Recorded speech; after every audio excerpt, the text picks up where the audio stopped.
जादुई तोता। एक छोटे से गांव में एक गरीब परिवार रहता था। उस परिवार में रामू और उसकी बीवी सीता उसके बेटे चिंटू के साथ रहते थे। उसी गांव में एक तोता भी रहता था। उसका नाम था रघु। वो किस्मत का धनी था। जहां भी जाता वहां किसी भी चीज की कमी नहीं पड़ती थी। एक दिन रघु उड़ते उड़ते उस गरीब परिवार के घर गया। रघु सोचता है, अरे वाह, लगता है यहाँ आज बहुत अच्छा खाना मिलेगा। मैं पेट भर के खाऊंगा। वो एक कटोरी में रखे अमरूद देखता है। अरे वाह, अमरूद, मुझे तो ये बहुत पसंद है। मैं तो इसे पेट भर के खाऊंगा। रघु तोता अमरूद खाने ही लगता है। तभी सीता रघु को अमरूद खाते देखती है तो गुस्सा हो जाती है और उसे वहां से भगा देती है। भाग यहां से, न जाने कहां से आ जाते हैं। मैं तो परेशान हो गई उनसे। सीता के भगाने के बाद रघु चुपचाप से एक कोने में रहता है। धीरे धीरे उस परिवार की बरकत होने लगती है। एक दिन रामू और सीता खाना खाते वक्त बातें करते हैं। आजकल हमारी बहुत तरक्की हो रही है, काम भी अच्छा चल रहा है। रामू कहता है। इस पर सीता कहती है, सच कहा, भगवान हमेशा ऐसे ही हम पर मेहरबान रहे। बेटा चिंटू भी कहता है, पिताजी, मुझे खिलौना लेके दो ना, मेरे सभी दोस्तों के पास है। रामू कहता है, ठीक है, जरूर लाऊंगा। सीता कहती है, कितने खुश है सब, मेरे परिवार को किसी की नजर ना लगे। एक तरफ ऐसी बातें होती हैं तो दूसरी तरफ रसोई में रघु तोता भी अमरूद खाते रहता है।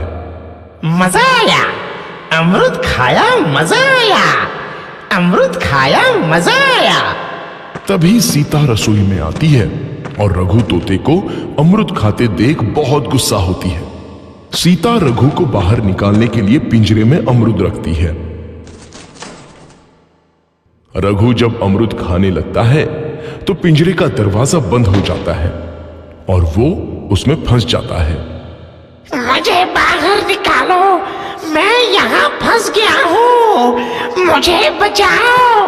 अगले दिन सीता पिंजरा उठाकर बाहर दूर उस रघु को छोड़ देती है। रघु के जाते ही उनके घर आई बरकत धीरे धीरे कम हो जाती है। उन्हें बहुत घाटा होता है। सीता कहती है, ये क्या हो रहा है? अचानक इतना कैसे बदल गया? अभी तक तो सब कुछ अच्छा चल रहा था। रामू कहता है, लगता है भगवान हम पर रूठ गए हैं। चिंटू भी कहता है, लगता है अब मुझे खिलौने भी नहीं मिलेंगे। और वो रोने लगता है और बाहर चला जाता है। कुछ दिन बाद रघु तोता फिर से उस घर में आता है। वापस आया, मैं वापस आया। अब मैं जमकर अमरूद खाऊंगा। रघु सीधा रसोई घर में चला जाता है और अमरूद खाने लगता है।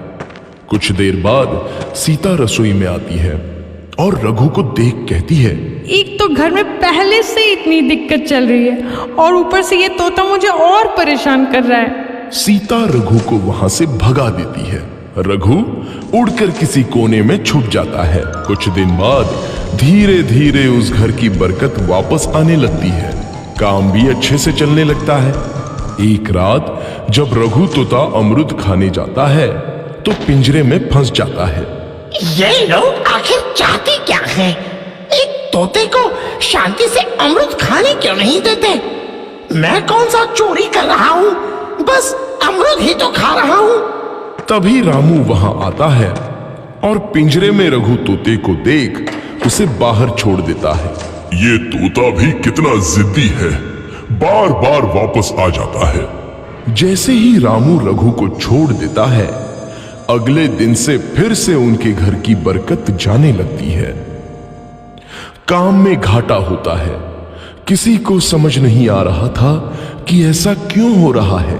रघु तोता घर आता है तो अचानक बरकत आती है और जब रघु तोता को बाहर निकालते हैं तो बरकत चली जाती है। एक दिन सीता रघु तोते के घर आने और बाहर जाने की स्थिति पर नजर रखती है। ये तोता जब भी घर आता है तो घर में बरकत आती है, और जैसे ही ये घर से बाहर जाता है तो उसी के साथ बरकत भी चली जाती है। कहीं ये जादुई तोता तो नहीं है? अगली बार जब ये तोता घर आएगा तो मैं इसे कहीं नहीं जाने दूंगी। सीता रघु का बहुत इंतजार करती है, लेकिन रघु तोता दोबारा उस घर में कभी नहीं आता।